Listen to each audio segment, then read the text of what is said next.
स्वामी जी, लेकिन सही डाइट लेने की आदत यानी कि फलों में मौजूद एंटीऑक्सीडेंट्स और विटामिन सी के साथ योग की आदत को भी जोड़ना बड़ा जरूरी है।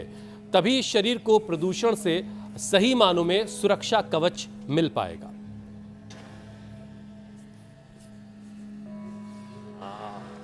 एकदम ठीक था। अच्छा खाना भी और खाना को पचाना, ये खाना और उसको फिर पचाना, ये दोनों ही चीज़ें ज़रूरी है। और उसका क्रम भी ध्यान रखना, सीक्वेंस। तो खाने में जैसे आपने अनार कहा, अनार खाली खून बढ़ाने के लिए ही नहीं, अनार तो कोलाइटिस से लेकर के, कब्ज से लेकर के, हार्ट से लेकर के, कोलेस्ट्रॉल से लेकर के पूरे शरीर को ऐसे फर्स्ट क्लास कर देता है।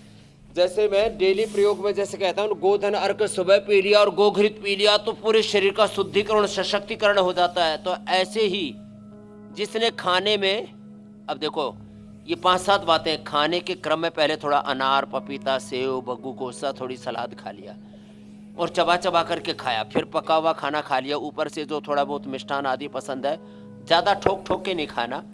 जो है करीब 1/4 जो है फल के लिए, करीब 1/4 शाक सब्जियों के लिए, करीब 1/4 जो है फिर वो बाकी दाल बाटी, चूरमा, इडली पिडली, पराठा सब, और 1/4 खाली छोड़ना पानी के लिए, हवा के लिए।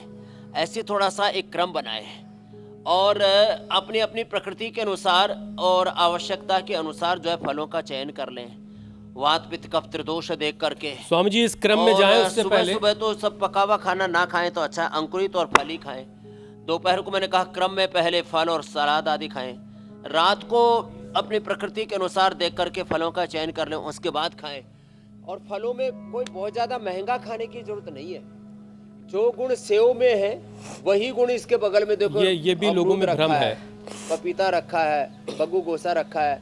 जो गुण सेव में है वही गुण करीब करीब केला में और इन सस्ते फलों में भी है। तो अच्छा स्वामी जी, इस क्रम को जरा और समझेंगे, लेकिन एक बात बता दी वरना ये बात मिस हो जाएगी मुझसे। किलो आती है। जो गुण बेरीज में है, ये इंडियन गूजबेरी हमारा आंवला, वही गुण इसमें। ये 5 रुपये 10, अब हाँ तो महंगा हो गया, पतंजलि ने महंगा कर दिया। वो 15-20 रुपए किलो आंवला मिल जाता है।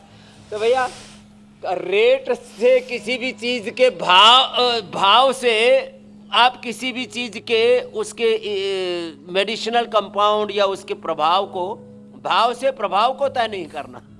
बिल्कुल ठीक बात है स्वामी जी, क्रम भी आपसे समझते रहेंगे, भाव भी होगा, लेकिन जरा एक भ्रम से बचाइए। बहुत महंगे महंगे फल खाते हैं और भीतर से खोखले रहते हैं। तो लेकिन कुछ ऐसे हैं खाते भी और पचाते हैं, वो 100 साल तक जीते भी है और एकदम बूढ़े भी नहीं होते। जैसे हमारी माता सरला देखो 80 साल की हो गई और फिर भी 80 साल से ऊपर ही आ गई है। तो अब और जो एक जेनेटिक कैंसर था उसको भी हरा दिया।